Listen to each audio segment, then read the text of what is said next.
Greetings all, today we're doing an overview of the Anbernic RG353V. This vertical handheld packs a surprising punch even though it's roughly a year old, but it does come with some trade-offs to consider. Let's break it all down so you can decide if the $100 to $120 device should be your daily retro driver. Just a quick disclaimer here, this is not a hands-on review but rather a summary of the top reviews out there combined with my research in regards to the device. With that out of the way, let's look at what's inside this Game Boy-like handheld. The RG353V comes with two models, a standard V with a dual boot setup and a cheaper VS version focused just on Linux. The V gives you both Linux and Android OS options, which we'll dig into more in a bit. The V also has a touchscreen to serve the Android OS. The VS, having no need, doesn't have this but comes at a cheaper price of roughly $90. Other relevant specs shows that both units come with a 1.8 GHz quad-core ROC 3566 processor and 1 GB of RAM for the VS and 2 GB of RAM for the V version. At 3.5 inches, the LCD IPS screen is vibrant with good brightness, making it more visible outdoors than many competitors. On the flip side though, it does not get as dim as some of its competitors, so you may not be able to play this while lying in bed next to your significant other. How long before you have to charge the unit, you may ask? The 3300 mAh battery provides roughly 5 hours of battery from the testing I have seen. On to ergonomics and design then. The build itself feels solid with a grippy textured finish according to the feedback I saw. The unit has the expected ports like USB-C at the bottom for charging and a headphone jack, mini HDMI out and a second USB-C port at the top. On the left you have the volume button and on the right you have the power and function buttons along with two SD card slots. The controls are mostly praised with quality rubbery buttons and a Super Nintendo-like D-pad. One reviewer did note though that the D-pad produced some false diagonals in Contra, which may frustrate some users. Comfort gets middling marks though. The vertical shape feels a bit cramped to some folks. And if you've watched any of my previous videos, you'll know that includes me, as I have never been fond of vertical handhelds.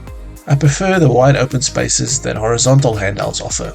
No offense to any Game Boy fans out there. It's just my preference. From reports, the analog sticks at the bottom are a little too far from the triggers at the back though, and this made especially FPS titles difficult to play. They are usable, but not ideal for long sessions. Now let's talk performance.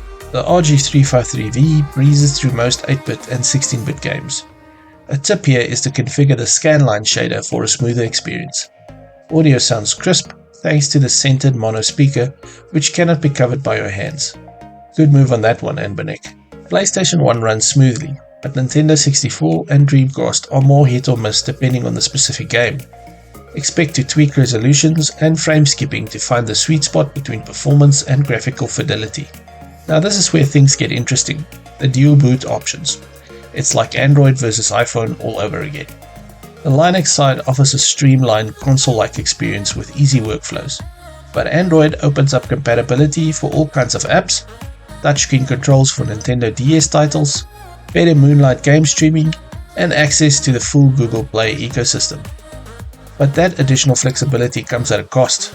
Android is less optimized for performance with occasional stability quirks, and the Anbernic front end has some rough edges compared to the polished Linux launcher.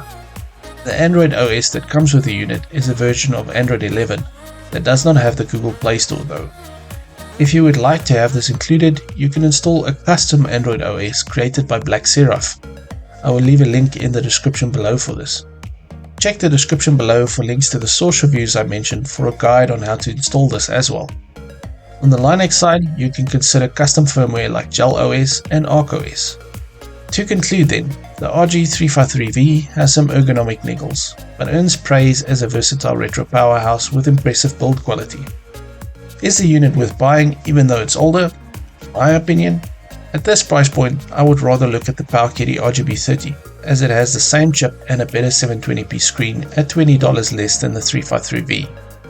It only runs Linux though, and it is a horizontal handheld with a unique 1:1 aspect ratio screen. So if the vertical format of Game Boy-like consoles are important to you and you want access to an Android OS, the 353V may be the right fit for you. That's it for this video.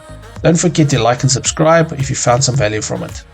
If you're looking for an alternative to the RG353V, have a look at my videos on the Anbernic RG35XX Plus or the Powkiddy RGB30 by clicking on the links on screen now. Have a nice day, and I'll catch you in the next one.